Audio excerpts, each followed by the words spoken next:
Chop রাস্তা দিয়ে পার হবার সময় একটি বড় ট্রাকটি তাকে ধাক্কা মারে, ফলে কচ্ছপটি আহত হয় এবং খরগোশটি তা দেখতে পেয়ে দৌড়ে আসে এবং তাকে আদর করে নিজের পিঠে তুলে নিয়ে যায় এবং সে তার চিকিৎসা করে।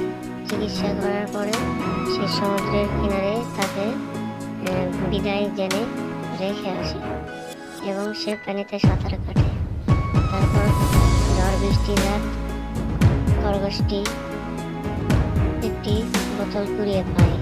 তারপর সে পানিতে বোতলের উপরে ভেসে থাকে। তারপর কচ্ছপটি তা দেখতে পায় এবং কচ্ছপটি তার নিজের পিঠে খরগোশটিকে নিয়ে আসে। তার বাচ্চাটি এবং খরগোশটি মনের আনন্দে খেলা করে।